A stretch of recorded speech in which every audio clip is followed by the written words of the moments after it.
Hello, Reds. How are we? Liverpool versus Tottenham Hotspur. Kev, 12 months Yes, ago. 12 yes. months ago, lad, the impact of Arne slot. Reds unprecedented cup first year for the big Dutchman anyway. Above expectations, above our wildest dreams, but Liverpool are less than 24 hours away from securing a historic 20th league title for the Reds. Is this sunk in yet? It's starting to really sink in, oh man. I don't know what it is. I think everybody's kind of in a zone of, oh, you wanted it to be an epic last minute winner or win it at a game or do whatever. And I'm just like, no, it's been 5 years now, lads. Get the first one out of the way since then and just win it comfortably.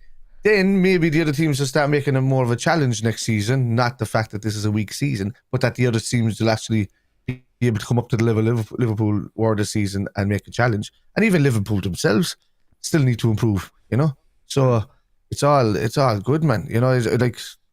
I'm super excited. Everything's, it's sunken in for me big time. We're a point away from a Premier League championship. Title. Not too bad, Reds. If you haven't already done so, do drop a like on the video as well. Massively does help, as we said. Obviously, I will be live on Anfield Index tomorrow, which I thoroughly can't wait for. It's going to be good.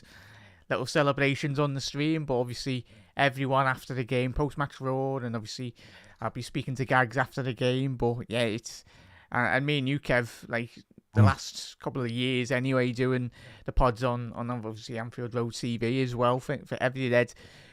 We analysed Arne coming into the club, but yeah, the impact he's made, it's phenomenal. And just quickly touching on, I didn't want to be little tiny bit on Nunez anyway, but we're on the way to win our 20th league title.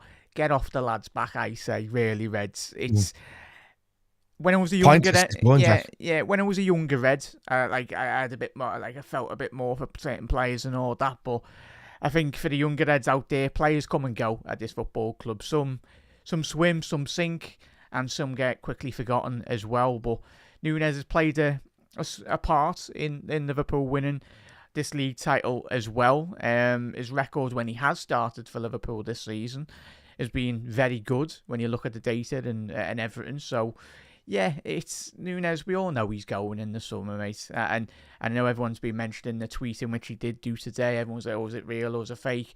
It looks like he had taken it down anyway. As we know with the modern day footballers as well, though, Kev, a lot of them do have people that do control the social media accounts. Do we know if Nunez controls his? We don't, really. That's the aim. I was disappointed to see it, but he's a lad that has struggled at Liverpool. But we all know, Kev, he's going to be leaving in the summer, as with a couple of other Liverpool players. And I personally, probably same with you, we all, the sensible Reds out there, we wish him well. We move, we crack on. But the lad's only human as well at the end of the day.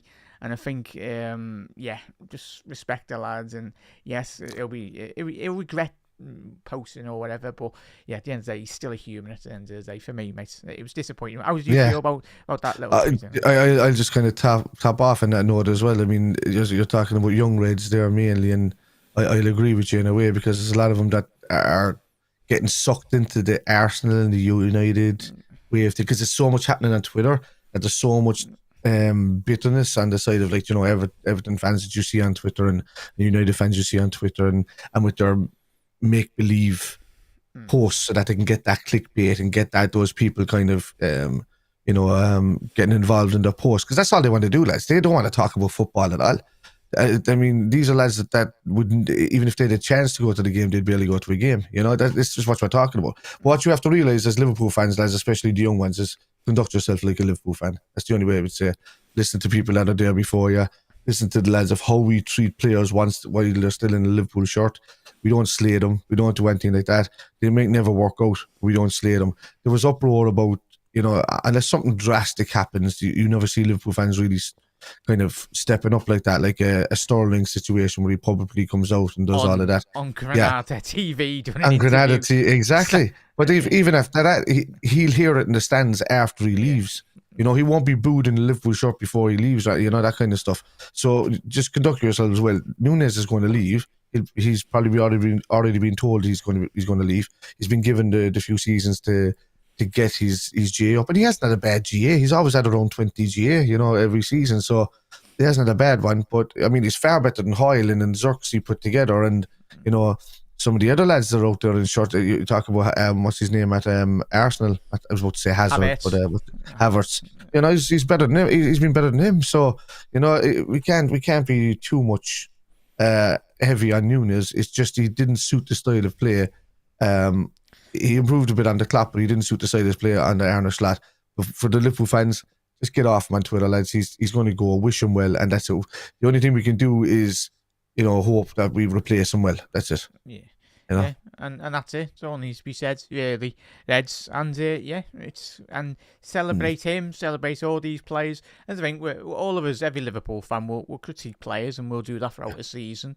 Opinions do change throughout the season. That's part and parcel of being a football fan. You can think one thing, and then as the season progresses or the year progresses or whatnot, a player can develop for the better and for the worse as well. That's football. But Jack, even saying on that, I'm a prime example of what it is like to be, let's say, a young fan that was a young fan that was not from Liverpool, but conduct themselves on social media talking about Liverpool or whatever like that. When you go to Liverpool, you know how to conduct yourself around the team. You treat it like it's part of your daily life. You treat it like it's if Liverpool wasn't existing, you wouldn't know what to do with your life, that kind of way. And that's the way it should be. So when the players are in the shirts, you treat it like that. But if they're slating a player like for the world to see in that kind of way, you're just stooping to the level of what, no offense, but it is kind of offensive because that's what they do. But like Chelsea and Arsenal fans do, and United fans do on their own players, So just don't do it. Don't sink. All hiding behind Abbeys and non-pictures of themselves. It's not more easier on social media. And that's the world, sadly, we live in currently. Yeah. Everyone's very quickly to jump on people when the moment feels fit anyway. But when the shoe's on the other foot, when they're going through difficult moments, it's not so easy, really. But chat, we'll go on back onto the... I was a little bit on that because of earlier. I didn't really like the stuff I was seeing anyway with Darwin. But it is what it is. But what we can do is be better as a human race as well, most importantly. Can't wait for the Liverpool game tomorrow. Steve, I know, mate, obviously, thank you for popping in, buds. Much appreciated. Chat, keep on getting your comments in. Will you be coming all the way from wherever around the globe? Will you be descending? There'll be 1 million planes flying into John Lennon Airport, even Manchester Airport. Unlucky if you're flying into there, but if you got cheaper flights anyway. Wear your Liverpool shirt with pride if you land in Manchester, Reds. It's was it the 21st State? Is it that famous film with Samuel Jackson in? And the 51st State. Yeah. When man goes into the Manchester United bar. Yeah. What was his name again from the Full Monty? Full Monty. Yeah, he walks in there. When you walk. It's still one of the best things I've ever seen. Yeah. Yeah, you haven't seen that film, chat, check it out anyway. Very, very famous in Liverpool for the historic landscape and everything. But they got a fella from Sheffield and an American in the movie. It made no sense whatsoever. Big up Samuel Jackson, one of the biggest Reds out there as well. He's a big Red. Yeah, I forgot about that. Yeah, that's obviously where his love affair did start for Liverpool as well. So big up. The fella's he's a Sheffield United fan, isn't he? I think so. Anyway. But big up there, Lee as well. Big up there, Brett. I'm on my way to Liverpool now for the game tomorrow. Game all the way from Cardiff. There we go, Brett. That's a bit of a train journey. Is he driving? Yeah, I'm guessing you're probably driving. There'll be planes, there'll be boats, there'll be submarines probably as well. There'll be helicopters, there'll be planes, jets even maybe. If it's a bit more multi-millionaire Red out there anyway. But how are you travelling down, Kev? Anyway to the game. Which the Spurs game? I'm not. Well, no. The end of season. No, I'm over for Arsenal and Crystal Palace, so I'm going to see the Guard of Honour. Because lads, literally, if you look at my eyes, I've literally only got off a plane 3 hours ago from 2 weeks in Portugal. So I wasn't travelling again today to go to Liverpool and I had to get the kids home. But no, Fergus and the lads are over on my tickets, and I'm over for Arsenal and Crystal Palace and the parade. So I'll be there for the lifting of the shiny one. Yeah, and chat, as I said, if you're watching at home or even in a bar or whatnot, Reds, we will be clapping every single guard of honour. We'll be certainly doing more than that anyway. Yeah, obviously the game is expected to be a lot more outside of the ground tomorrow, so everyone just be safe and conduct yourselves correctly as well. And it seems, yeah, it's going to be interesting. Of course, all the precautions will be getting done by the club, and obviously everyone involved in Liverpool, Merseyside Place and all that, so it's going to be one of them. But yeah, it's going to be interesting, Kev, and especially if you are in Liverpool this weekend, you're probably getting absolutely smashed, aren't you? If you're a Red, travelling all the way down to the game, but celebrate it with pride as well, because absolutely, yeah, we've waited. There's certain Liverpool fans out there that have never seen, or certainly if you grew up in a generation. Kev, where were you when you first? How old were you when Liverpool first won the league? For you, did you ever? For see me, yeah. Were you back then? 80. Well, I'm 81, so Jesus, it would have been through those years, yeah. right up until right up until the last one in 1990. So I remember that one. So yeah. And then obviously COVID was still brilliant to celebrate as in the year of COVID, as they said. So, but we still won the title, and we should all double celebrate them. I would love to see Liverpool just pulling out the two for, say, the 2020, and they just say celebrate them both. Celebrate them now. Celebrate them double, like you won it twice. You know what I mean? Just do it now. Yeah. Could you imagine how many rival fans would be getting absolutely rattled if we brought out 2 Premier League trophies? Oh yeah, and they'd love it. It would drive me insane. Like, why have you got 2? Why have you got 2? It's like, this is our own replica. It's because we won the second one as well. I'll take it. There we go. Yeah, we deserve it. But look, we'll have the one there, but like celebrate it as if we won the 2, because it'd be unfair to Slot to say that Klopp would come there and celebrate that one, but because he's the manager now, and it would would downgrade on what he achieved so far. So yeah. Obviously, you had the trophies back then as well. It's like, yeah, thankfully we support Liverpool and we've absolutely smashed it. Hello, how are we, Tony? Hello, fella. Hi, Tron. Big up there. Mark, how are you guys doing? Not too bad, Mark. Thank you very much for tuning in. Reds, if you haven't already done so, do drop a like on the video as well. Make sure that everyone does tune in to Anfield Next tomorrow. I'll be live, and obviously me and Gags and Marco will be live after the post-match. So get involved with that. Oh, what have you seen? No, it was a goal there to Wolves a few minutes ago, and Isak nearly did. You know when you're going to trap a ball, but instead of doing a volley, you do the flick where you bring your leg up to your side. He nearly scored a goal like that. Isak for Newcastle. He's coming to us. Yeah, we'll see plenty of that next season. Yeah. Transfer window's only at a month away anyway. Jack, it's going to be massive. I think it's going to be massive. The first time in history, you know me, lads, any of you know me, I hate transfer windows because it brings out all the nut jobs on Twitter and all the people that are just like, oh, FSG out this and FSG out that and blah, blah, blah. And they make it all about the owners and not about the context of what's going on. But this time, I think it's going to be good windows. It's going to shut everybody up, and I think, there'll be a few exchanges of personnel, This season, and I love a transfer video. I think we all do if you're a content creator, because it's with good algorithm videos as well over the years for me. So always well and good. But the most important thing, it's mad when this is why we come back to Arne Slot again in an era, as we said, coming into this season. Me, you, the majority of Liverpool fans, we were like, we need a bit of investment in the squad. Arne was like, do we, lads? Not really. He brought in Keita, probably Richard Hughes sign, as we know, with that. But it's the fact what he's done this season, Kev. And even to say, there's nothing written that he goes on an absolute madness next season. Like, this squad, you've got to be very cautious, because this is a title-winning side, mate. Yeah. We made that mistake the last time with under Jurgen. It was Jurgen's decision to try and keep the squad as cohesive as possible without upsetting it too much. And even with that,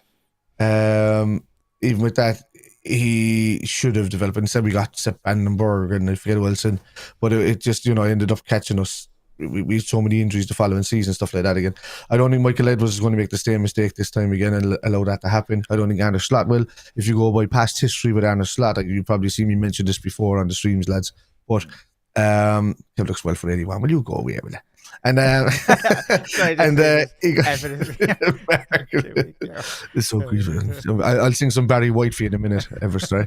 But it's so refreshing to see, because we'll just go back to the history of Arne Slot, even at let's say a less financially crisp team as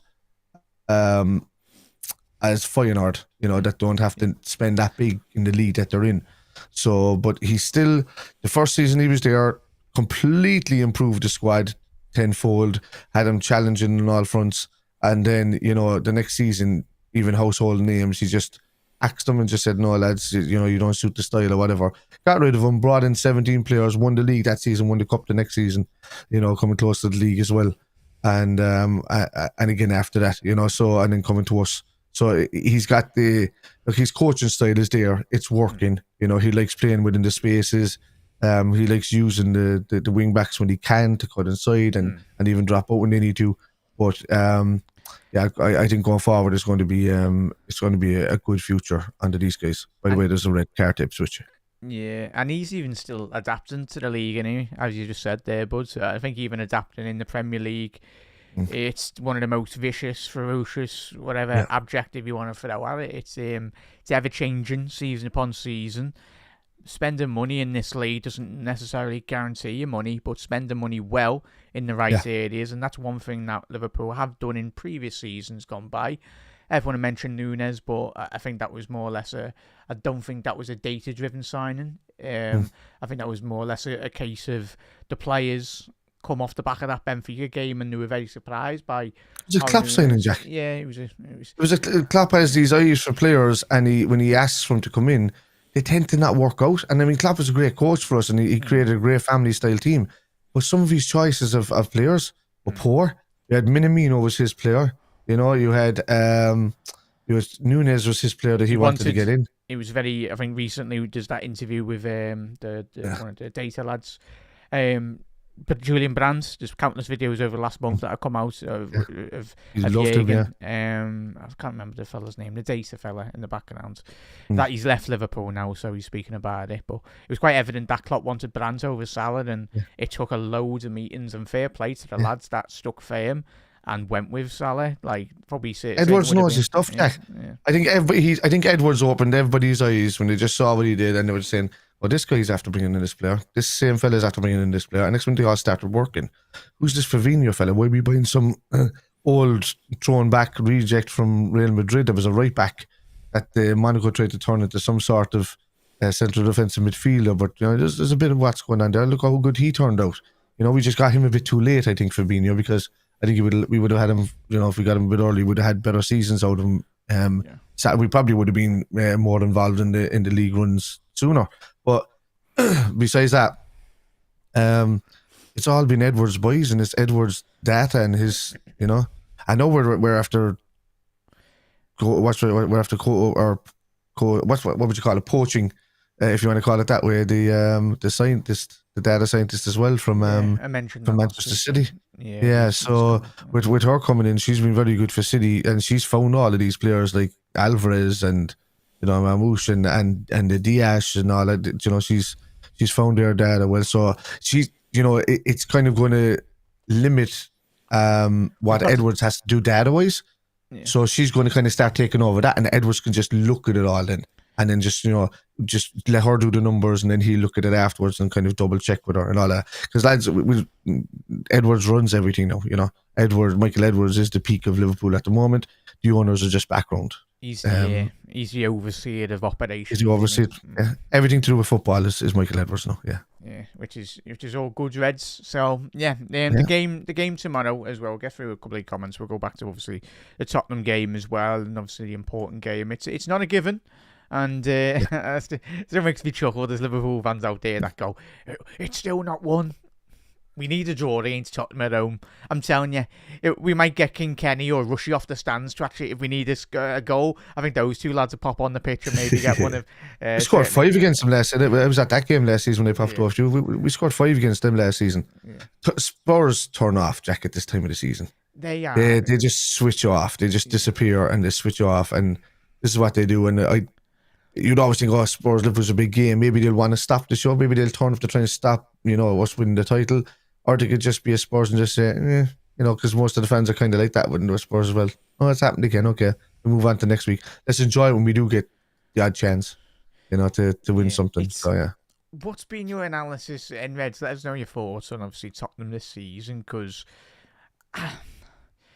I've joked about Ange being a mate of mine. Mate. But he's very interesting in terms of the way in which he analyses, the way he coaches as well. A lot of emphasis on very man management approach. Can go a long way in football. We've seen Jurgen Klopp as well. They're in a European semi-final, which is still mad. If they win that, they're in the Champions League. They've had an awful. Could you imagine a Spurs Man United final? Spurs beat them. Hopefully.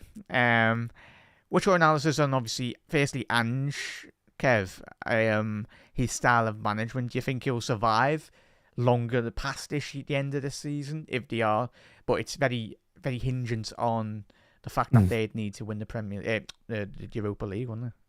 I'd call him entertaining. I think he's a good attitude for a manager. I think players listen to him and whatnot, but I think he's very stubborn when it comes to changing his style of tactics, and he's openly stubborn about it as well.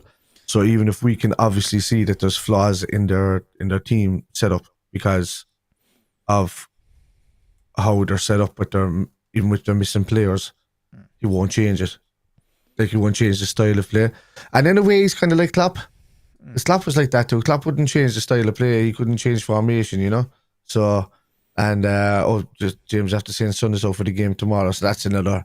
Like, he's one of the guys that score goals against us, like, fun down through the years. Even if we were beating him 3-4-5-1, he would still score a goal. So that's another one. That's nuts. Yeah. So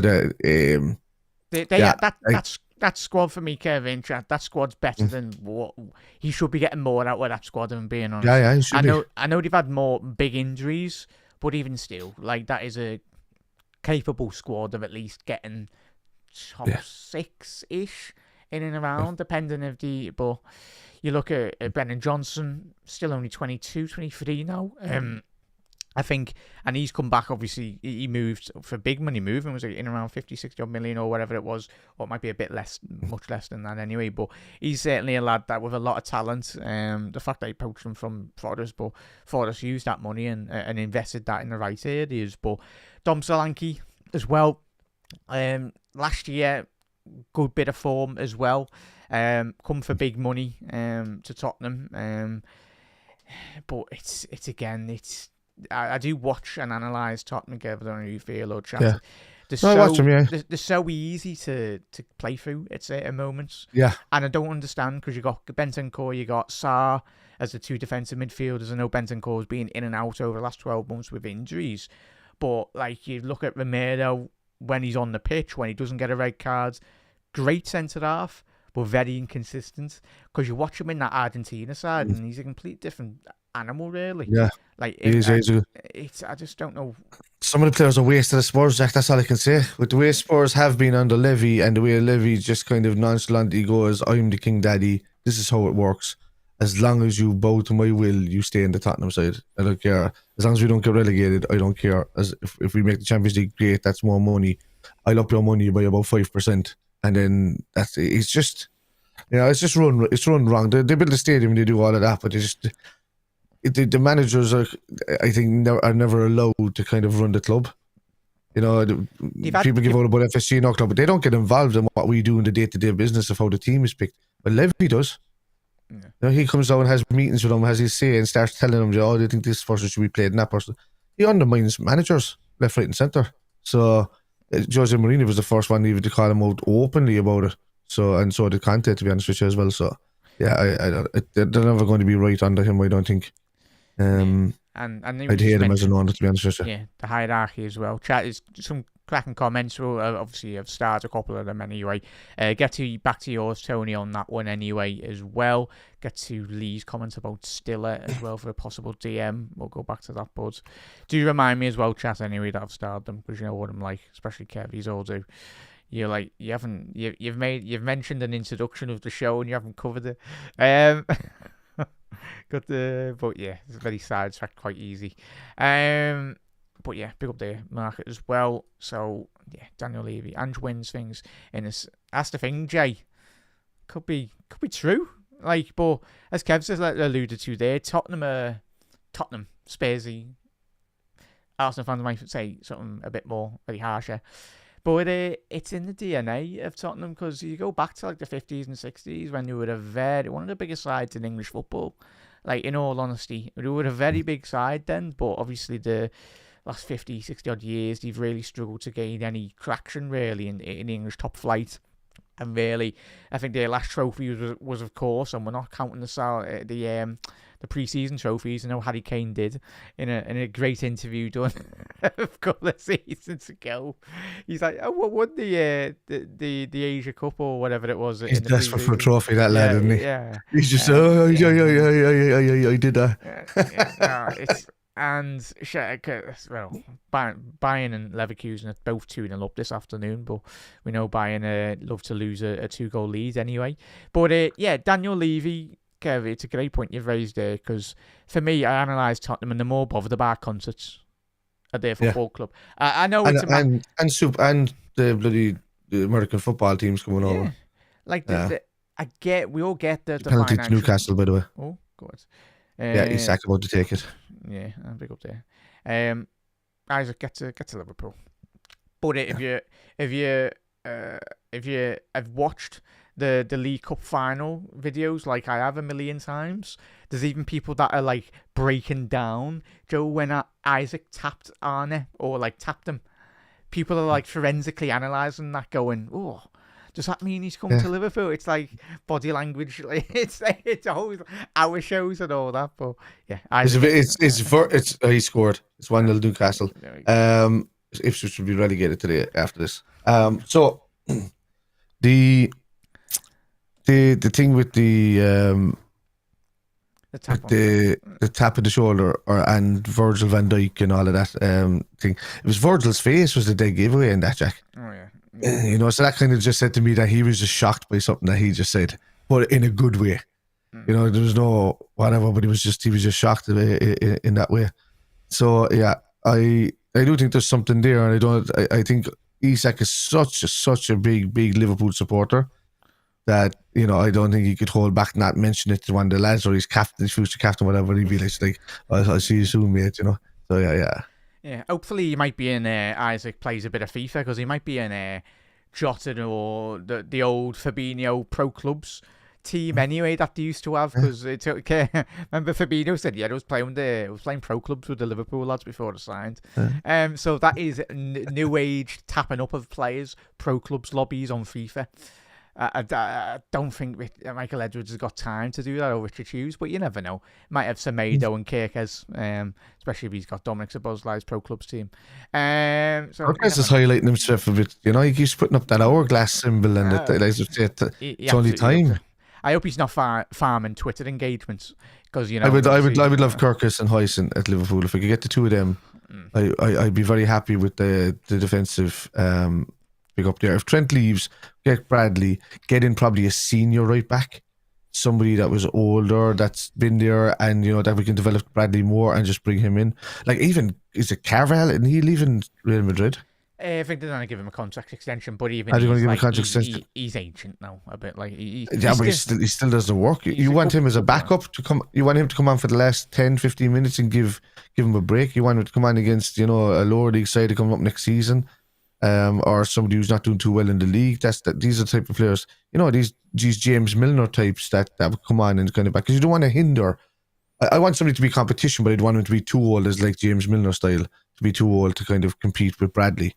If Trent does leave, going by that celebration that happened the other day, it doesn't look like Trent really wants to go anywhere. But if you go by the peak ITK journalists, as we call him, old Fab Romano and all that, they're saying that he's still going, yeah. I am telling you now, if Trent stays, there'll be mass deletion of a lot of tweets on social media from absolutely everyone. Sheer mass. Yeah. But I'm deluded, and I've been told I'm deluded by a lot of you Kev as well, and all the lads off camera. What's that? About Trent, me thinking Trent's staying. I didn't think he was going either, but I'm just he is. Everyone's going. He probably in, but I think this is going to be a point where this is 2025. You shouldn't really believe everything in the printed press or everything in former media. He might be in-house. He's probably told the lads I'm going. And even Darwin Nunez was a couple of months ago going down the stairs, joking, going Real Madrid. But it's because like, it's coming to the peak of an ultimate, let's say, loyalty betrayal from a player. And that's a Scouser. Because you had Gerrard, who almost had his head turned by Jose, but then came back. His family got involved with Gerrard, didn't they? Like his dad told him, it's just like we can't talk about McManaman in the same light. I mean, he was a Blue growing up, so he's not. He might be Scouse, but he's not a Liverpool Scouse. You can't talk about Michael Owen in that way. He was a Scouse. That fella's from Chester, you know. So he was, you know, and he was a Manchester United fan growing up when he was a kid, you know. So you've got all of these scenarios, but it'll come down to being pretty bad for Trent if he leaves, because Sterling, who grew up in the ranks of Liverpool, went off, was never Liverpool. He came up from QPR. So you're talking, you know, all of these guys that were kind of developed and went on to do well, they weren't as Scouse as Gerrard and Trent were, and that's the whole, you know. So that's why. That's why Trent leaving is just going to be a massive kick in the face to Liverpool as a football club, who developed him where he's going. We didn't develop him to sell him at his peak. We developed him so that he could probably have a late career somewhere else if he wanted to go there, you know. I still can't get my head round, like, if he's a Liverpool fan, which he is. Yeah. Earning the same money, which he will be. But it's like, fair enough, leave us under Rafa when we will challenge one every 5 seasons for the league title. But there's been no better time to be a Red, no better time to be in a Liverpool team. And the possibility of becoming the next captain, potentially. I do think if he leaves, I think Maka or Ibu will become the post-Salah, post-Van Dijk era. It will be either McAllister or Ibu to be captain. That's if Ibu signs. I think he's got both of those lads have got the qualities. And I said even months ago, even before Ibu got the captaincy for France, really. The fact, again, obviously Mbappe, he's a star player, but if you're looking at what Ibu's done, that still... Sadly, I do watch, I've seen some highlights, not many times, of that Real Madrid final defeat, the 1-0. I think that was probably peak. And hopefully you can go above that peak Ibu. But the fact that was one of the greatest centre-half performances I've ever seen from a Liverpool player at that peak of a career as well. He was playing on the halfway line against 2-3. Him and Van Dijk, it was basically 2-on-4 against Real Madrid on every single counter-attack. And Ibu, sadly, they beat us. But yeah, Thibaut Courtois, the absolute octopus that he is, sadly. But yeah, it's going to be interesting. Real Madrid have a mindset for winning things, Jack. That's just the way they are. They can be the poorest team on the night, and they just end up winning things. The ball just sucks into the net from at least once a night, and that's just the way it goes. And they love a good whinge as well at referees, don't they? Yeah, they do. Yeah. Yeah, Perez and all that. Trent, why do you want to go there, man? Like, look at them yesterday. Oh, we're refusing to play in the final. Sound? Give the trophy to I said to myself, I always buy a jersey I always buy 3 jerseys every season, lads, and I buy the match one, which is the highest quality one. Because one thing, I like supporting the club. Another thing, I just like the feel of them, because you sweat less in them. They don't feel like they're about, if you walk past a light switch, you're going to get like lit up and get a spark off them. And but mainly as well, like I said, that the day that Trent Alexander-Arnold becomes Liverpool captain, I'll put his big ass long name on the back of my jersey. You know, so and that's the only time I was going to do it. Not because, you know, I don't rate him as a player, I don't rate him as anything, but that's the time I was going to do it. And looks like if he keeps going that way, I'll never have his name on the back of my jersey.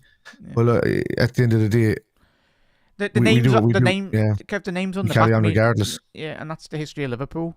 Whatever generation, 50s, 60s, 70s, 80s. Hopefully I live until a couple more years anyway and see Liverpool win a lot more trophies than Manchester United. But never count your chickens, and certainly just live in the moments, live it. And this is why week to week enjoy. And big up I never understood that saying, Jack. Never count your chickens. So how does a farmer know he's missing a chicken from foxes in the morning if he never counts his chickens? Makes no sense to me. I don't know. Imagine having a farm. Imagine being able to afford to run a farm. Very lucrative business. Yeah, free eggs and all that. They're loaded, them farmers. Loaded. Loaded. All they do is up all day and throw a load of birdseed around the place. The chickens give out about 200 eggs a week. And then your man just makes a fortune off of that. He's laughing. Anyway, we're playing. Before. Oh, it's before they hatch, I suppose, because you don't know if you get an extra chicken inside the egg, but still. Yeah, if anyone's tuning in, we are talking about Richarlison, by the way. Yeah, with his pigeon celebration. Yeah, anyway, maybe. Totally. Don't let me start. I'll do an whole hour's worth of how. Yeah, one of every Liverpool fan's favourite player, anyway, Richarlison. But big up there, Gaz, as well, or Panov. Big up there. Hello. Good to see a couple of new faces in Reds, as I said. Obviously, you do work full time at Anfield Index this season, but give me an amazing opportunity. But obviously, over the last couple of seasons, been doing this channel, but a lot less content this season, which is understandable with the responsibilities we've got. But now and again, we'll have like maybe one show every week or so, which is all good because we'll cram it all into one, which is all what I love. Well, Jack, you said yourself you're setting up a few shows throughout the week when you have time to do it, and I'll take over and I'll run a few shows while I'm here, and I'll try and get a couple of guests on if Jack's not around and stuff. So yeah, all good. So hello, obviously great picture of Kenny. Go ahead, lad. So yeah, Kenny, and there's one person that will enjoy this season. Certainly already has enjoyed watching this Liverpool side. Is King Kenny. Obviously what he's done for this football club, what he's done for the city as well, and Everton, speaks for itself really, and rightly so. How much would he be worth, Kev? Or chat, Kenny, a prime Kenny in the modern market, 200 million. Prime Kenny. Oh God, if you're talking a prime Kenny, you're talking Neymar money. 200 you're talking Neymar money back when he was peak, and I don't know how he was ever that kind of money. So yeah, no, you're talking big time him. Robbie Fowler these days would probably be around Isak money.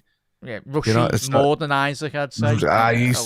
Rushy was the ultimate poacher, regardless, he's the ultimate poacher. Yeah, 100%. Even Keegan, two-time Ballon d'Or winner as well. So we say guarantee as well that Steven Gerrard he would out cost more than all of them.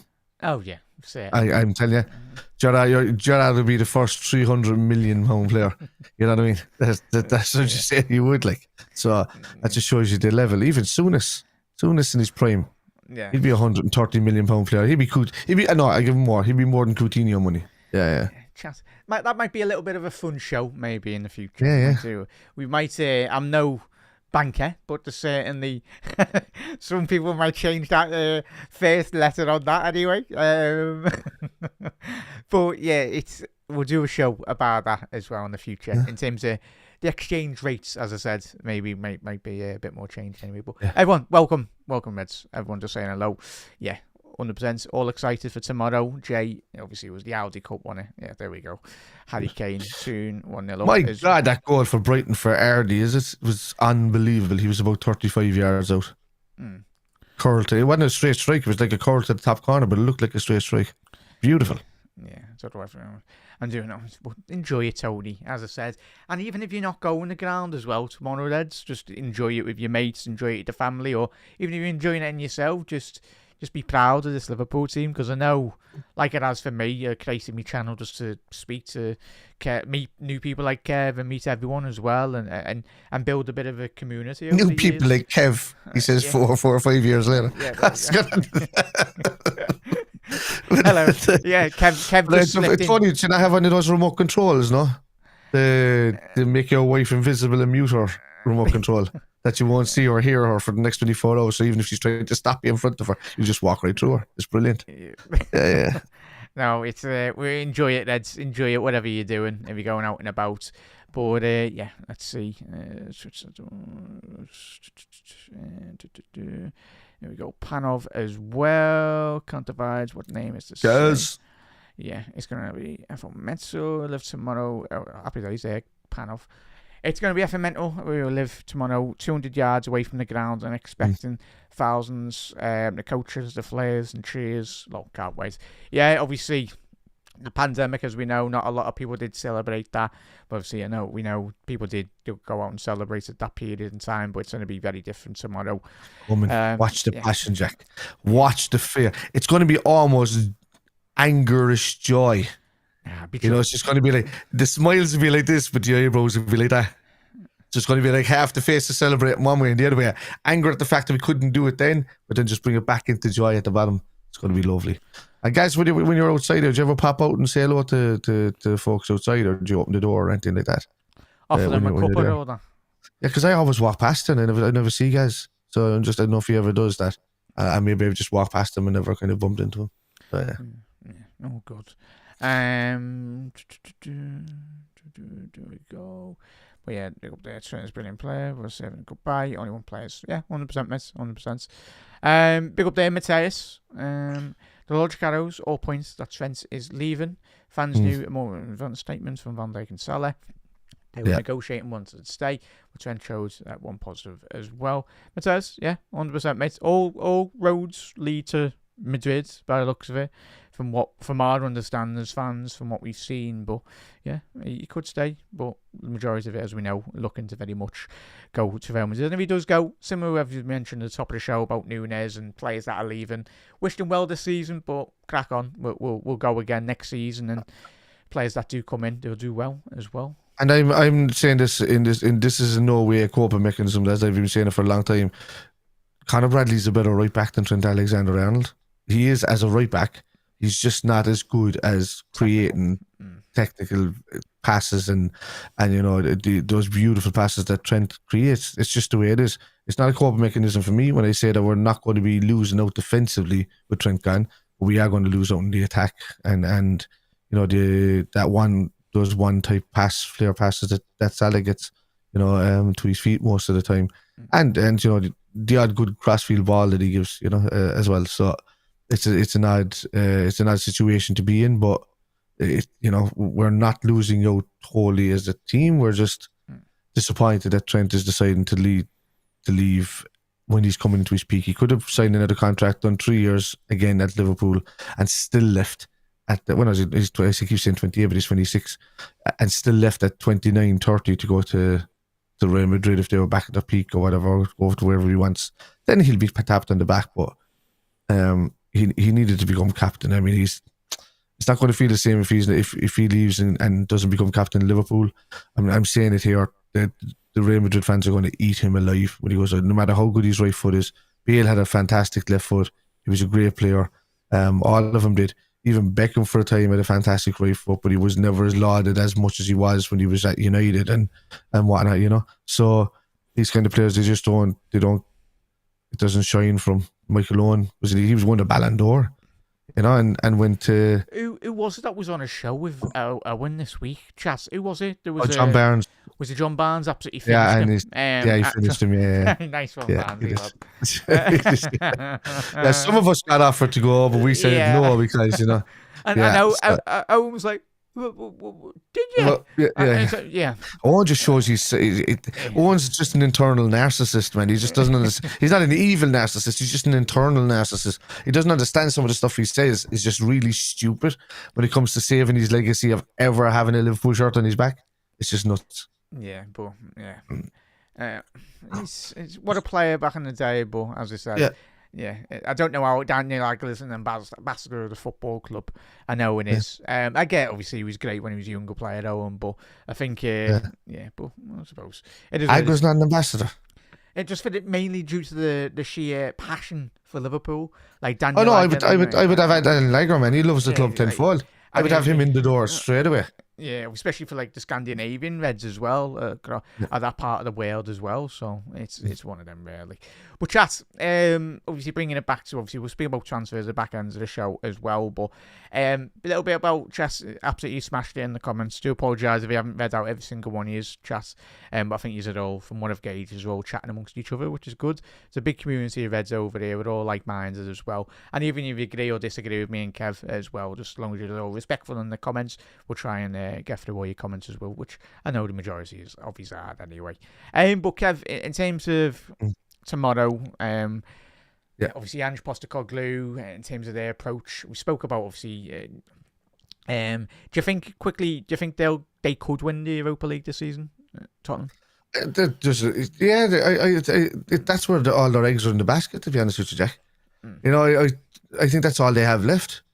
And I think they need to protect every asset that they have to win that. And I don't think it matters to them tomorrow of, you know, what they can and can't do. I don't think they're in that spiteful, like they're not as low of a side that need to be as spiteful to make sure that we don't win the league, or just to say, oh, we beat or we stop Liverpool from winning the league, whatever. I don't think they care. Spurs are that team that just don't seem to, they just average on average, and they just stay average, and then just think and dream average. Or they try to dream big, but then they're okay with average. So it's not it's a weird situation. Yeah, I forgot to mention when you were talking about, like, obviously Daniel Levy as well, though, Chas. Conte and Mourinho, whatever you think about Mourinho, he's won trophies.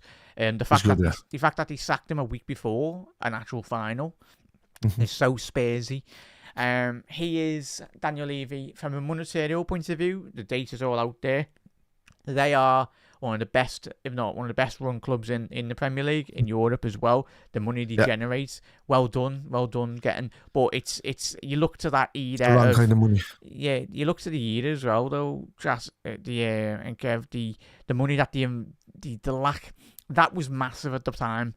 Like, they brought in Lamela, brought in certain other players that didn't really hit the ground. It was like Lo Celso, and they're bringing in certain players. Like, you saw Bale, one of the best players in the Premier League's ever had, went on and done what he'd done at Real Madrid. But spent 100 million on absolute dross. Awful. But that is when you look at it, Kev, money that you could have had for players for 5-10 years. Look at Vincent Kompany. Everyone speaks about, obviously, all the money that they spent as a club. But you look at the players like when Mourinho famously went on that rant about, like, investments of the past. As he said, you had Kompany, you had other players at the football club that were there before. Well, not obviously, but it was like the first batch of players that did come in. But it's one of them. It's what would need to be done, Kev, for Tottenham to be back next season or to really get better? Is it a change of manager? Is it a change, more investment in the squad? What is it for you? Put more strict focus on the squad. Put more strict focus on the development of styles of football. You know, stop just getting rid of every manager that doesn't suit or agree with the owner's, you know, way of thinking. Also, stop. It might be generating money, but as I said, it's the wrong kind of money. I know all money is good, but it's like it's a pandering to these, like, the Super Bowl guys and all of these other, you know, things that they're involved with. And then, you know, and just he's basically run the club like it's the new Tottenham Hotspur Stadium, like it's a rental arena for massive drafts of cash. And then, you know, I know he's saying, oh, well, yeah, I do still have a football team here that needs to be developed. But even though I'm making all of this money off of this, of just using the stadiums for these American sports and stuff, it's nuts, man. So he needs to invest. He needs to invest well. They do need a data analyst, I suppose. That's probably going to try for different. For one thing, I like Ange and all of that, but he needs to start developing more. I was the same critique over Klopp. He needs to develop more styles. You can see with Slot that when we have an issue or whatever, he's willing to very one dynamic, isn't he? One way. Yeah, he was. Klopp was the same. 4-3-3 all day long. When he switched away from the 4-2-3-1 back in the day, he went to 4-3-3 and it was always 4-3-3, and that's it. It's the same with Ange Postecoglou. He won't change either. At least with Ange Slot, he'll change the pockets. If we're in trouble, he'll change the pockets of people to come in, so he fills those half spaces that are against us. But then also, he's not afraid that if we're down goals, to take off nearly all the defenders and just throw on as many attacking players to get the winner. Because he's just like, I know that the midfield boys can kind of do a job for us there, and I know we've got Ali in goal on a counter attack. So, you know, and he's got these kind of, you know, riches in front of him.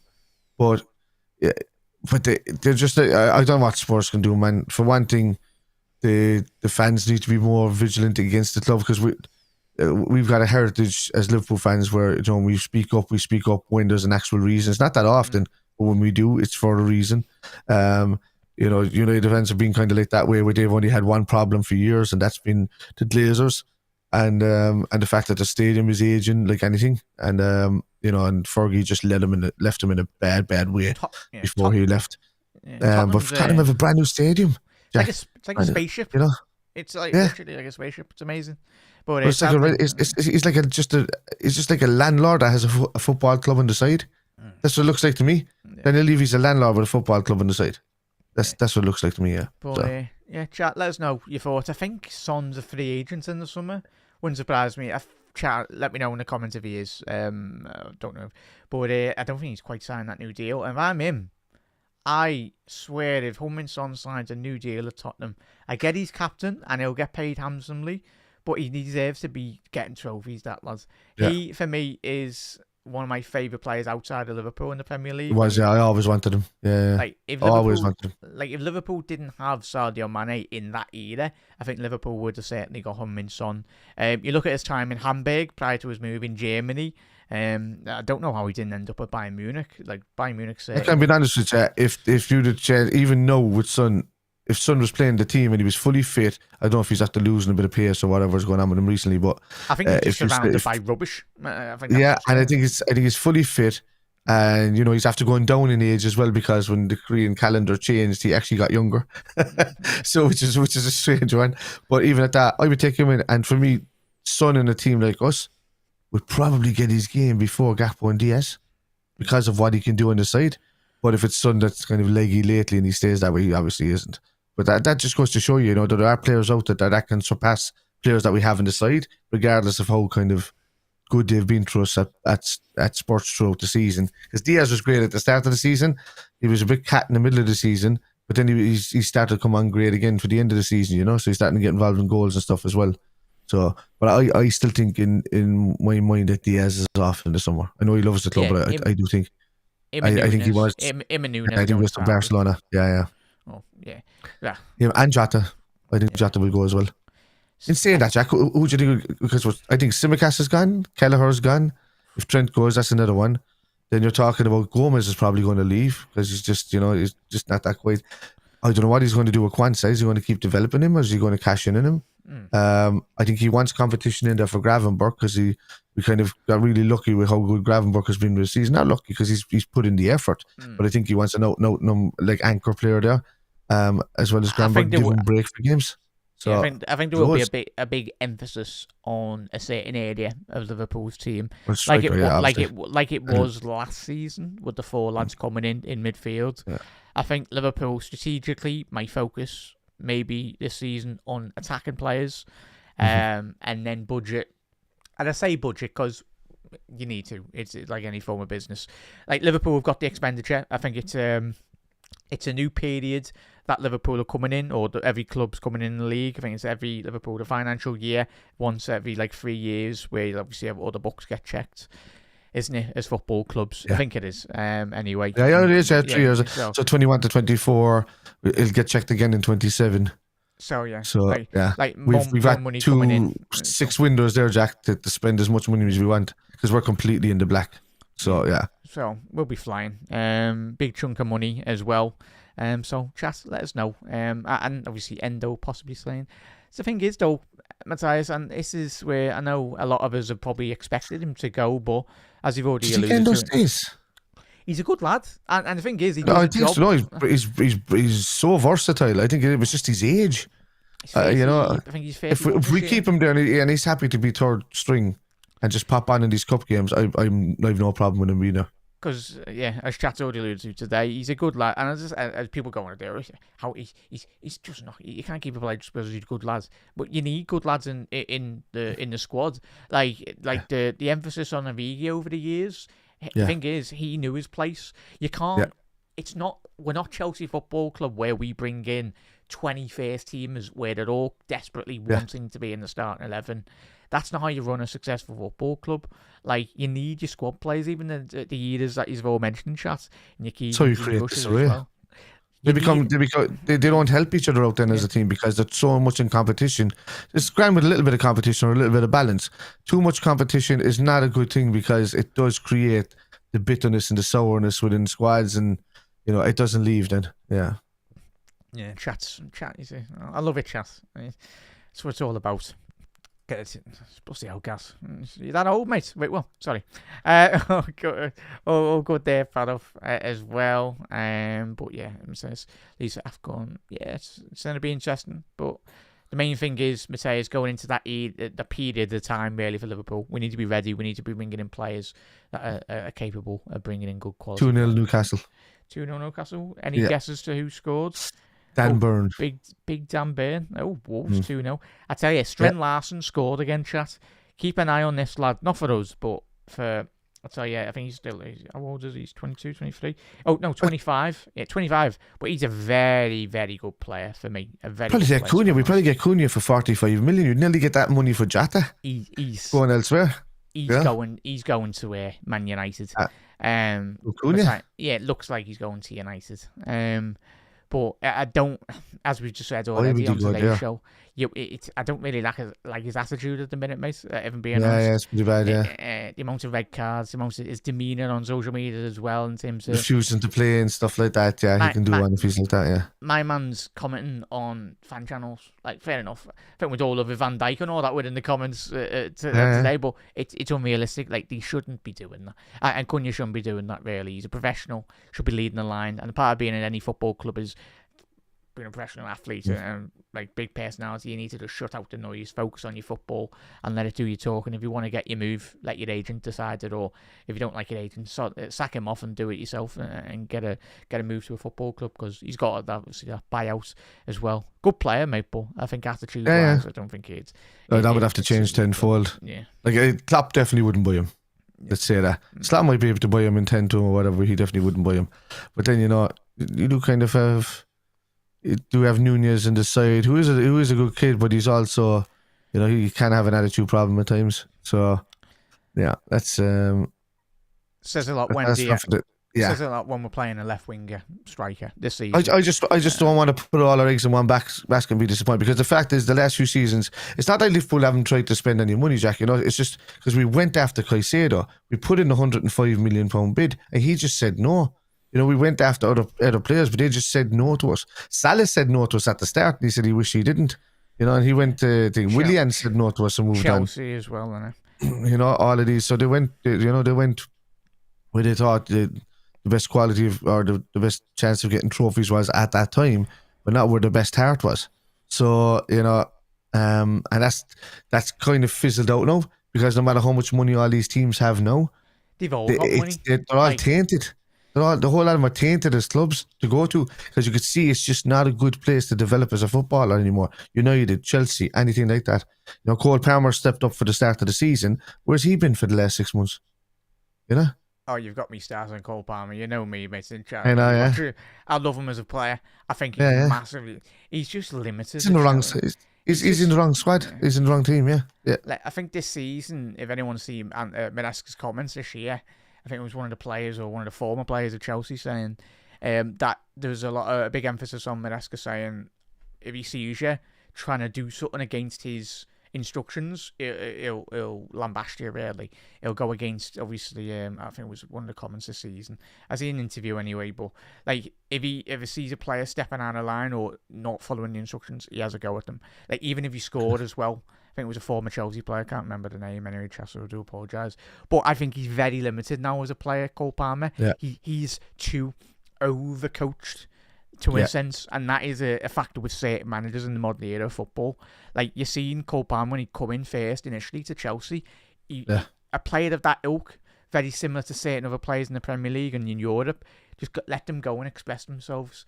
In an era now of overcoaching of Pep Guardiola, where you've got players where, well, there's a lot less flair. Go back 20 years ago, like, players were just players. Looking at Kaka, could you imagine Kaka in a Pep Guardiola system, mate? It just wouldn't work. It'd be ball was turned over a lot more as well, wasn't it? Because it's just using the flair of things, and it was good football to watch. It is a bit stagnant these days. It's a bit static, a bit more these days. But it's controlled or whatever. Yeah, that'll change again in the future. Yeah, hopefully. Chat. Let us know. Was football better to watch 20 years ago? I think. Not as a Liverpool fan, because we weren't winning trophies then. Obviously, the occasional one was Rafa and the boys anyway, and Gerard Houllier and the lads. But yeah, now we're doing really well. But this is where that saying, this is me not saying Liverpool aren't enjoyable to watch, because we are. Like, I love the fact that we are a lot more ball retention, Kev. Like, yeah. And this is where the adaptation from Liverpool fans in general, whether you go in the ground as well, or the rival fans going, Anfield's quiet. Like, it's not quiet. It's not. It's just that Liverpool this season and the fan base is still getting accustomed to a very big disparity in regards to Jurgen Klopp football, which didn't win you many league titles, but Arne Slot's style of football will win you many league titles, because it's a lot more methodical, it's a lot more controlled, it's a lot more structured to a point. But we're not going to be structured to a point as we were on Jurgen Klopp, where we'd fly in our full-backs and there'd be massive space in behind Liverpool's back line. Now, you got Gravenberg covering the holes, you got McAllister now. What's your feelings in regards to that as well, though, Kevin, in terms of the well, I've seen the gaps, those half spaces that have been cleaned up in front of Virgil, and ever since Fabinho kind of, as I'll say this again about a player kind of dropping off a cliff a bit. So, but ever since he did, along with Henderson, they were burnt out.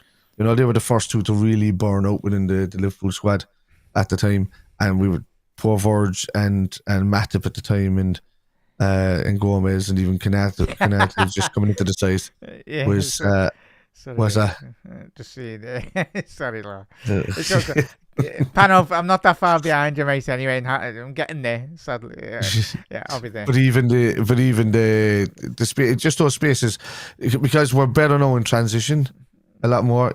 Better with changing shape when it needs to.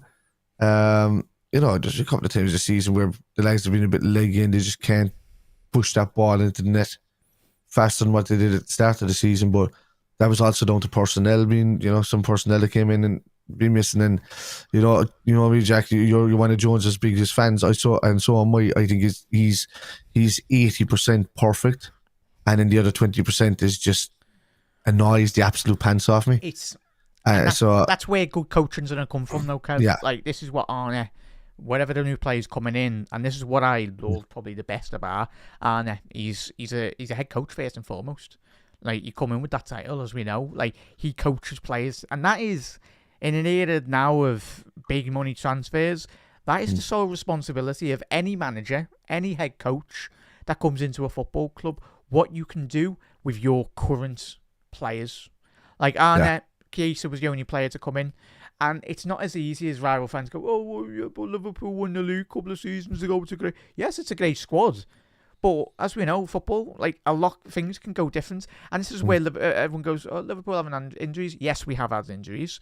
But Arne, with his coaching staff and the group, have divided a plan, certainly, of not overusing players in trading, not legging them, really, in terms of just getting them knackered before the Champions League game. Jurgen Klopp, for certain moments, probably trained too ferociously, and that's why I think a big reason to why Liverpool did pick up many of the injuries, mainly in certain areas we weren't as strong as we were this season, in terms of the midfield position, I for one. But yeah, it's heavy metal need to turn into a bit of indie every so often. You know what I mean? A little bit of slow indie rock every so often, just to kind of get through a few games would be great. But it was always heavy metal. Arne Slot's football is more or less Mozart. It's absolutely classic football. Yes. It's slow, but it's like a that kind of stuff. Yeah, you know what I mean? That's the feels. You're watching him on the pitch, and then he's on the sideline just like guiding him. Someone please clip that. Set that as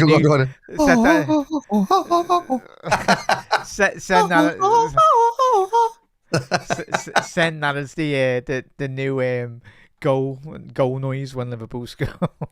Yeah. Oh yeah, do that. Yeah. Go. Yeah. Oh.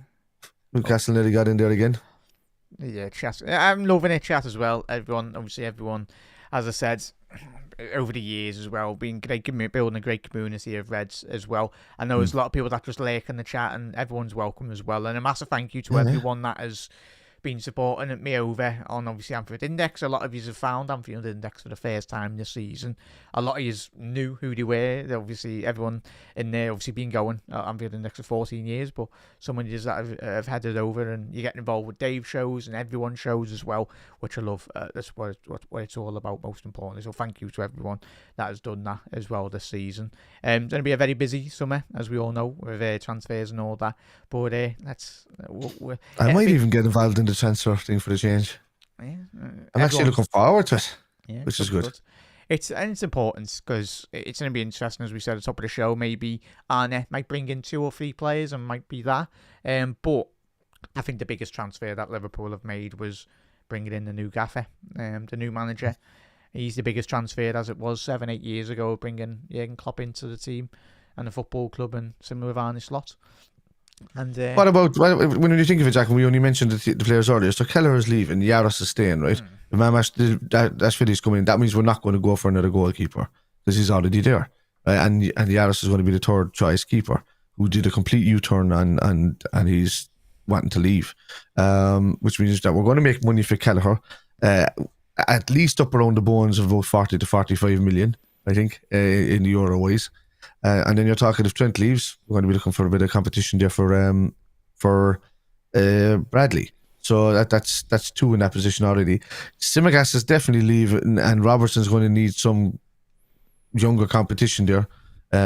So for me, that's a position that needs to be nailed down as well. If Gomez is leaving, we're going to need that's a centre back. So that's 5 people leaving straight away. That's going to need competition up there.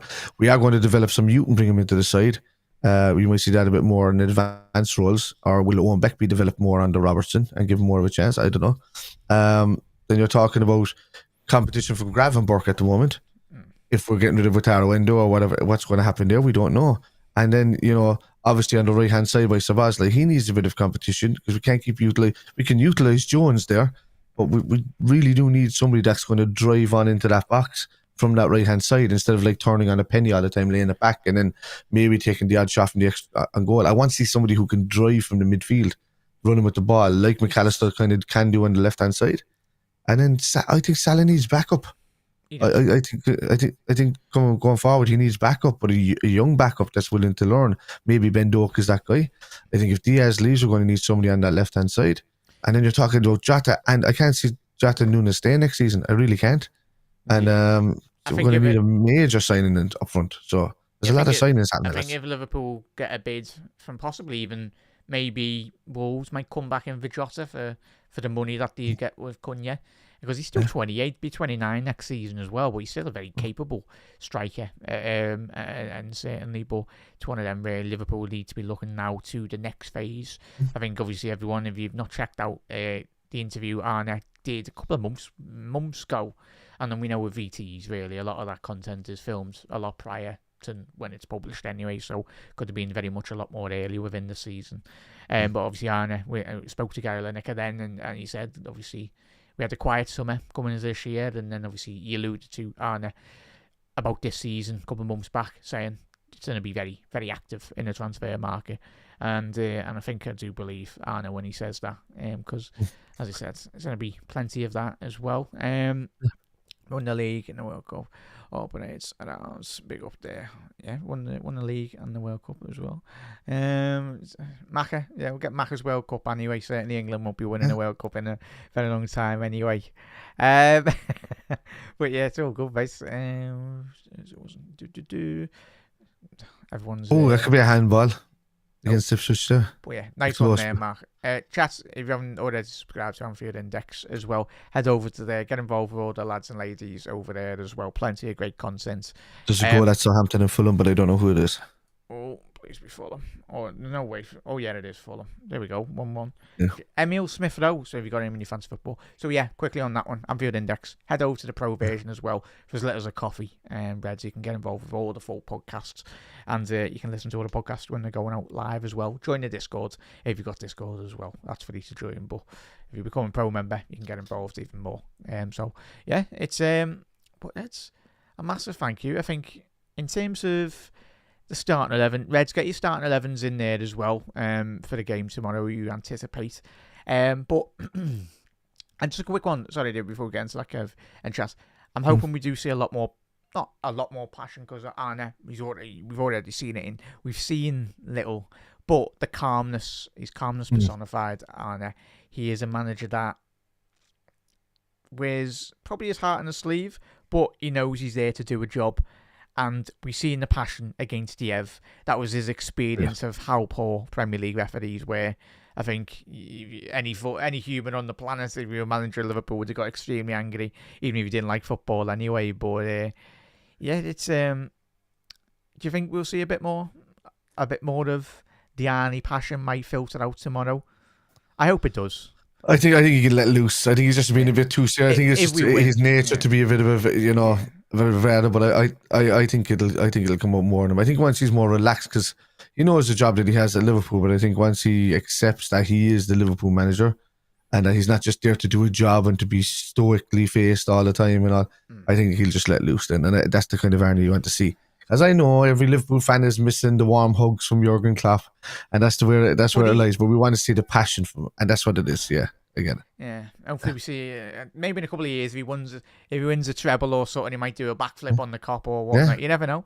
I didn't know Arne was that tall though, Kev. And chat, I knew obviously we've gone from a massive big German in obviously Jurgen Klopp. He was 6'3", 6'4". And then I think Arne's chat. Does anyone know also? Because when I was watching the interview, was it last week? Like he was like nearly touching the roof of the. I don't know if it was a small technical like interview, replay, but he's a big lad as well, certainly. And yeah, I'm hoping in these slides the cop tomorrow when if we win. Yeah, it'll be doing some cartwheels or whatever. He needs to. Yeah, enjoy it, soak it in. Yeah. We all love you, lads. Stay in your shirt, Arne. Just stay in it. Stay in the shirt. Stay in the jacket. Rip the jacket off and throw it at some old fella's head in the stand or something. Just do it. Just do it, man. Yeah. And that's the thing. I think that was an important point you did raise there, Kev. He's very, very relaxed. He knows he's there to do a job, but I think the players as well will get the plaudits. But what this fella has done for Liverpool since he's come in is he's been very much a revelation, and he deserves all the flowers that he will be getting. Hopefully, the end of tomorrow. Well, whatever happens, even if we get beat, we'll still celebrate because we're winning the league. But yeah, I think we will see in the next couple of seasons. I think we will see a bit more the real Arne come out and and be a lot more joyful. Because football, as we know, the word of football, and he knows the job and task in hand. Arne, he said that already when he done his first interview. He said, he understands the pressure. And that's the biggest thing, the pressure of managing Liverpool, the pressure of managing Manchester United, the biggest football clubs in the world. But he certainly got... Even though he looks like relaxed, he looks kind of relaxed on the sideline, you could tell just by his demeanour that his inside is more like in fight or flight kind of mode, where he's just like, I can't turn off this switch and relax until I know the job is kind of done. That's where winners were made. Paisley back in the day, he was...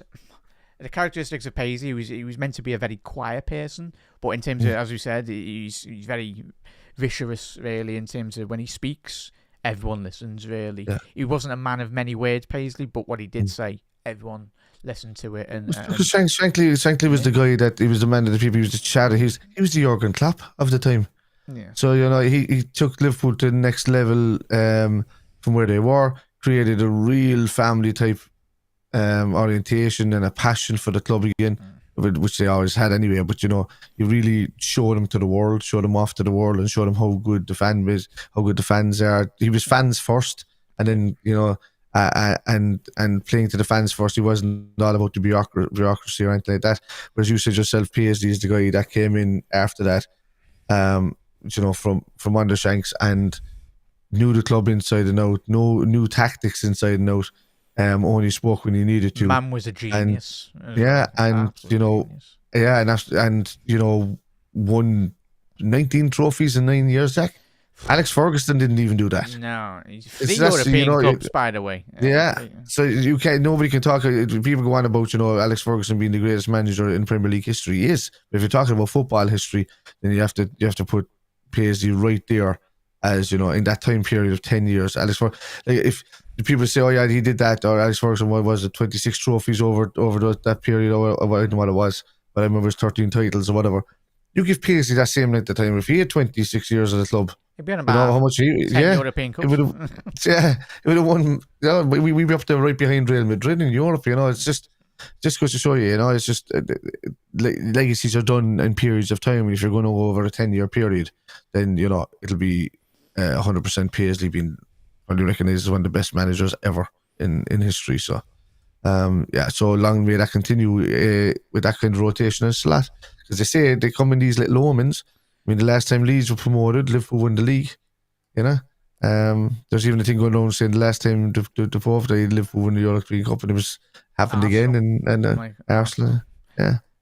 So Arsenal was. I remember that time was. I think we gave a guard of honour to Arsenal once or something like that. We ended up hammering them 4-0 on the day. And this is what does my head in with social media. My head falls off into Birkenhead.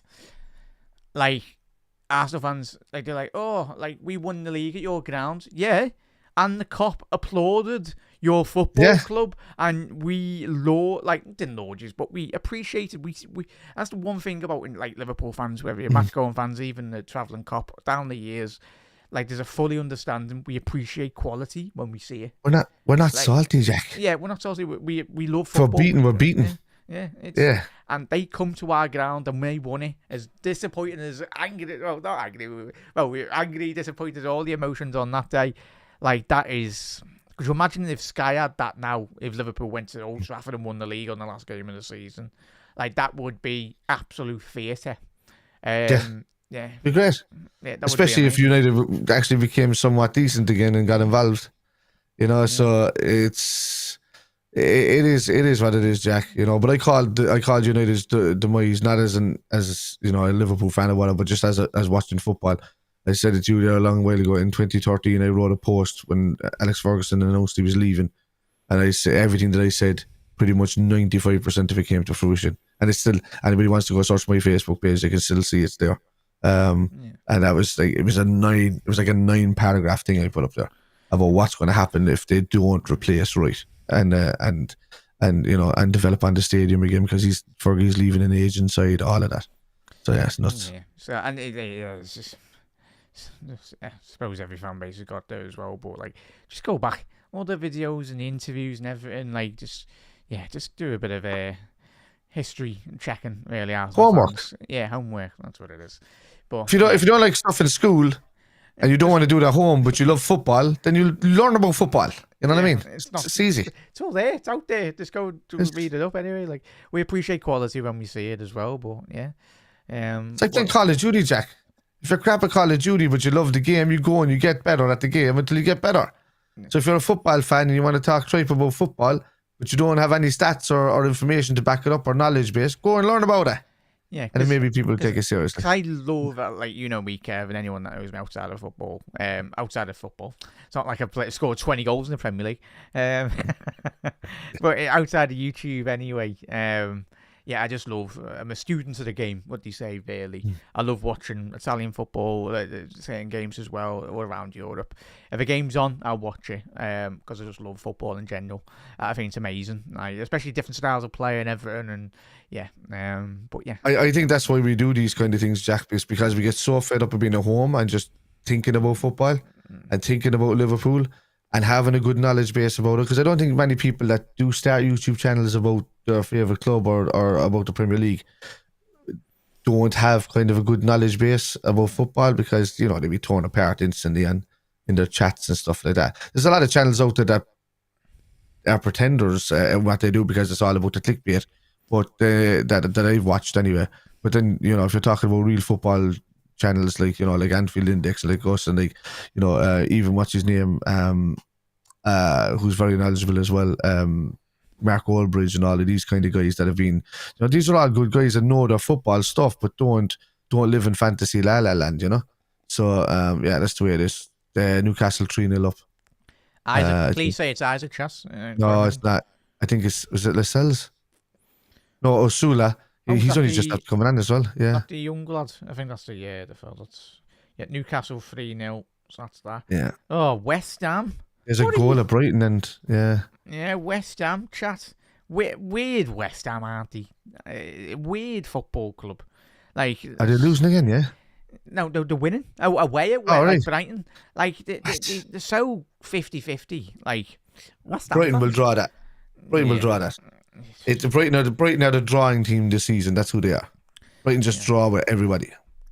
So, chat. Yeah. Starting 11, Jack. You never picked. Why is everyone talking? Have I missed something about Gary Neville? They're talking about somebody's. I think you mentioned something about somebody's daughter or something. I don't know. Speaking. I think they're talking amongst each other anyway. Just anyway. But yeah, Gary Neville, was it Phil Neville was in the MLS? Is he? I don't know. I think he got sacked anyway. Whatever happens. But chat, score predictions in finally for tomorrow. And probably the last closing point as well, chat. If you could pick a player that can score the winner tomorrow. Sadly, Joe Gomez is out injured, because if I could pick a player to score a winner that wins Liverpool the league, it's got to be Salah, Anna. For me, I think it's got to be Salah, because those pictures will get blasted around the world. It will be historic. As we said, I spoke to you and spoke to Gags as well. Like, you look at that Kenny goal against Chelsea as well, the league-winning goal at the Bridge.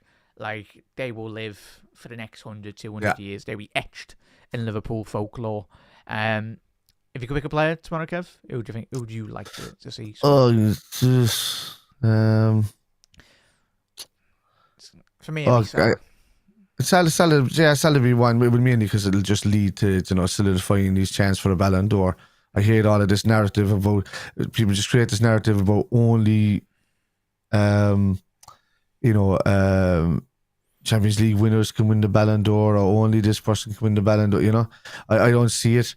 I don't understand. Like, if they don't have, if they have nowhere near the level average that a player like Salah has all season, then I get that, because Cannavaro won it there as a defender going back just it was about 16, 17 years ago now. This is more than that even, maybe almost 20 years ago now, and he won it on the merit of just being a really good defender. So I'd like to see that done again. So for me, Salah deserves it. I don't care about Rafinha playing well for Barcelona. I really don't. They play in a lesser league for me. And, Salah's just been smashing records still. You can't smash that many records every single season, score that many goals and get that many assists. Then, you're beating Thierry Henry's record of the most goals and assists kind of tally in the season. And then you're not getting a Ballon d'Or. It's ludicrously nuts. Was it, I don't know if you've seen on a Stumpeg interview of the debates that they have on Sky. Get me on Sky Sports. After you demolish all of them. But Stumpeg, very knowledgeable, one of the best people. She's very good, yeah. She's amazing. She what she says. She's fairly unbiased. She just knows that she's very similar to myself, just like stats and facts and truths. Yeah, and doesn't care about the banter. I fully understanding, but it was I think the debate on the show was Henry, and then she turns around and says, "How many? If Salah wins the league this season, he'll have the same amount of Premier Leagues as Henry." Yeah, exactly. But sorry there, Kev. But he's better. And I don't understand that. I understand how phenomenally good Thierry Henry was. Amazing. But he's not near the level of Salah when it comes to all the stats. Broken records, broken everything. You can't have stylistic as the best ever player in history. If that's the case, then you would still count Cristiano Ronaldo as one of the best players that ever happened or that ever played in the Premier League over a 10-year period, and he only stayed there for a few years. You got to take it into context as well. For me, Salah surpassed Henry as the best ever player. He's a winger as well, and a forward. And then you have, you talk about Alan Shearer, people don't talk about Alan Shearer enough because, he's just a goal scorer. But if that's the case, it was mainly Henry played in a team with. He did some phenomenally great individual stuff. He played in a team with Robert Pires and Patrick Vieira and Dennis Bergkamp and all of these guys that were just ridiculously good creators. Mark Overmars was there for a time. All of these kind of guys were there, and yeah, he deserved his time there, and I think just like the people before him deserved their time. But for me, in the modern era of football, Salah's the greatest player to hit the Premier League next to even Gerrard and Henry. Yeah, I think for you and for the majority of every sensible Premier League fan out there, Salah right wing, Henry left wing, and then depends who you're putting up for them, or do you play Henry through the middle and then maybe? I don't know. Yeah, you could probably put Aguero through the middle or Rooney through the middle. In that kind of context, if you're talking about that, more than likely it's going to be Rooney just because of what he did. At such a young age, United, and player. Yeah, he was. Aguero was very good as well, but you just talk about Premier League and yeah, that's. Oh, I told you Brighton would get level. It's 2-2, and did a draw experts this season. Yeah, but look, no, for me, Salah surpassed Henry as the greatest ever Premier League player, I'd say, because Henry. When did Henry come? Did he come after the 1998 World Cup, or did he come after the 2000 European early 2000? Oh, so that's what I'm saying. So he stayed there only for about 7 years. So before he went to, because Vieira was one of his very first signs. 3-0 Wolves. Yeah, wow. Yeah, because obviously done really well in League One. Arsene Wenger, didn't he? He came as a winger, Henry, first, but he immediately was switched to the middle of the park. Yeah. From Monaco, won it, Chas. Yeah. So there we go, Chas. Yeah. So we'll do plenty of shows in the future as well. Premier League, they're always good. Drive a lot of debate, certainly. It's the same with the Golden Premier League, Jack. When the Arsenal fans go on about it, but there was never a Golden Premier League, not because anybody ever won it. It was just invented because it was such a good achievement. That season they just said, "Oh, we'll just turn the Premier League goal and we'll make a gold one for the winners of that." So it wasn't like it was ever a goal to get to. It was just made because it was just an achievement, and now it's a thing. So it's when you hear people going on about that. Oh, but you guys even back in the 80s or the 90s or 70s, 80s didn't win a gold because they were never there. They weren't a thing. They were only invented for the fact of being undefeated. And in fairness, lads, they drew there's about 15 games. A million and one. About 15, 16 games that season or something like that. More. It was more. It was 20 odd, wasn't it? Yeah. Yeah, and some things haven't changed this season, have they, Arsenal? Yeah. Are we on our 20th draw of the season? But Arteta's meant to be doing great. I could go for a whole 3 hours on Mikel Arteta. He's an absolute fraud. And even with that, look, Arsenal fans are so much bravado because they've come on a bit in the last few seasons. But just remember, for a long time previously to that, we were hammering them 4-0 and 5-1, and at that, and even at that, Arsenal only surpassed 84 points 3 times since their invincible season. They hit 191 and 87. And twice or something like that, and then after that it was just 84 is the biggest that they've ever reached to in these seasons. But they're talking about going on, and then putting yourself in the same context as a Liverpool in the City in recent years, and Chelsea slightly before that, and United. Then when you go back over to 2013, and they were getting nowhere near since the since the early 2000s. So Arsenal had that few years period. That was it. They didn't win anything of merit since. And that's one thing that doesn't lie right with me though, Kev and Chas. Yeah. Like as a kid growing up, 2 players that obviously love Liverpool as well, but 2 players that I loved watching. I remember Messi coming through the Barca academy. Obviously, Rijkaard giving him the opportunity. More goals than Brighton. Yeah, so it's. I think they might have won it. Yeah, it's but yeah, Henry and Ronaldinho for me, amazing footballers. Ronaldinho's my all-time goat. Yeah, he just did the way there was that classic Nike advert. I don't know if it was edited, but it's Ronaldinho. He's that talented where he just kept on pinging the crossbar, and it just looks so nonchalant, really, in terms of how easy it was for him. But yeah, there was when you think back to those days, there was real superstars there. We have them now with that, but there's so many levels that players have come up now because of fitness these days that you don't have any standouts really. There's only a really small amount of standouts now. Whereas back in the day there was a lot of standouts. Like you had Luis Figo playing with Ronaldo and 9 at the same time. You had like ridiculous Raul and all these ridiculous players that were just phenomenal. You had the David Beckhams and your Rooneys and all that, and they're all playing on the pitches in the same tournaments at the same time. And now you don't see that many kind of worldy players. There's only a handful kind of floating around the place, and then a lot of really, really good players because everybody kind of came up to an average, and then they stayed there, so nobody kind of really surpassed that. That's why it's refreshing, mate, isn't it? Like, and even just Yamal coming through, amazing footballer. Main thing with Yamal, if he stays injury free in his career, and a bit like, well, I suppose it's sports. That's a big problem, though, Jack. Yeah, that's it, because they're up there. They're bringing up these guys to an elite level way too early, and just calling them superstars instantly without earning. Nobody's earning anything anymore. So they get to a standard where they play they could play brilliantly for 2 or 3 seasons, like Mbappe, and then they completely drop off the planet. Like it's the same with Neymar, and they just drop off because they don't think they have to prove themselves anymore. Yeah, and I think there should be a cap, certainly. Sorry there, chat. We've spoken about Tottenham anyway, but it's just we're going a little bit of a tangent. But good for the social media clips. We'll speak about this as well. Yeah. But I think was it Rashford? I think he's a player that was given so much so quick. That's not any fault of Rashford's. Highly talented player, and you're looking at the way he's doing it now, Villa. He should have left Man United years ago anyway. And especially in that toxic environment that he certainly was in at Man United. A lad with all that quality. Sancho's another one.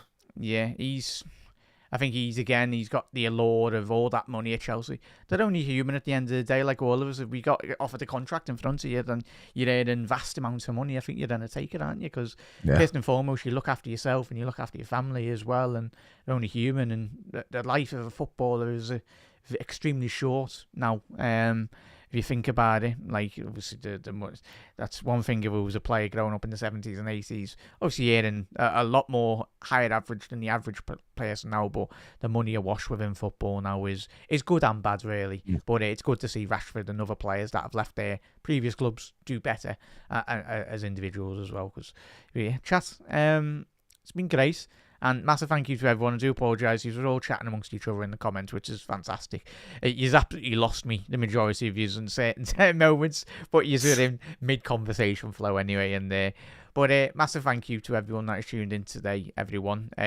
Most importantly, a massive thank you for Kev taking the time out this evening as well. And thank you, Reds. As I say, please do head over to Anfield Index. I will be live doing the watch-along. And it'd be great if you could all join us. And hopefully we do witness Liverpool securing the Premier League title tomorrow afternoon. I'm going to enjoy that. We all will. If you're out and about with your family, your mates or whatever, enjoy it tomorrow. Enjoy your weekend. And it's what a time to be a Red.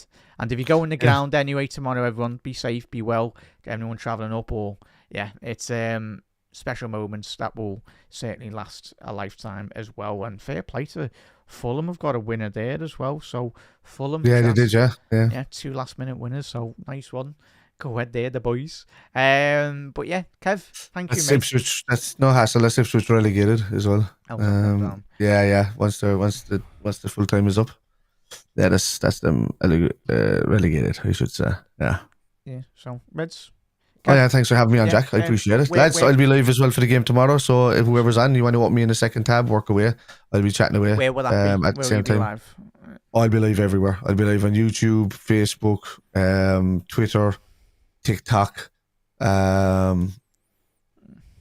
Twitch. So I'll be live on all of those platforms, and you'll find me at either Spider LFC or Irish Spider Guy. Just search it up and you'll find me at one of those two.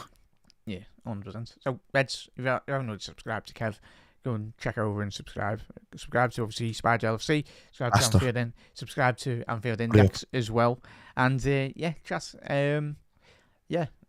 like, they do deserve it, though, mate, because the majority of them are leaving, their families at the age of, 6 and 7, going to these academies as well. And, even Salah, the amount of journeys he had to make You have to make like a It is. 3 hour. We can all talk about the context of what's different between our wages and their wages, but it's just like our companies get paid so much to pay us, and then then we've got footballers that their companies get paid billions in, and they need to see a percentage of that. So it's all about percentages for them, really. Well, we hate it because we don't get it, but it's. But they bring us so much joy. They do, yeah. So Salah deserves it. Especially if he wins a couple more trophies. Come on, Mo, lad. You will. You earn that contract, lads. But it means he earns more money. So the all bonuses and everything. So yeah. But the thing with footballers, modern day footballers as well, though, Chas, and we all know this, is he gives there's a lot of footballers out there. The majority of them do a lot of charity work and a lot of stuff that doesn't get publicised. Like, it's not just like, oh, they take all that money. No, they reinvest it. Like, look at what Salah, Mane, and everyone done in terms of they send it all the way to like Africa and different parts of the continent. Rebuilding their hometowns. I mean, Sadio Mane completely rebuilt his hometown to turn it into from a village to a town, and having a hospital there and everything. And Salah's doing the exact same thing. So that's the beauty of football, and Kev. That's what you can do with making a real difference in their communities and in life for everyone as well. If you can take all of this money away from these kind of billionaires like that by doing something that you love, and then reinvesting it back into where you came from and who looked after you when you were, I'm all for it for them. Yeah. It's the ones that kind of came with the silver spoon in their mouth. You got to kind of watch. Anybody with a silver spoon in their mouth, they're the ones you'd resent.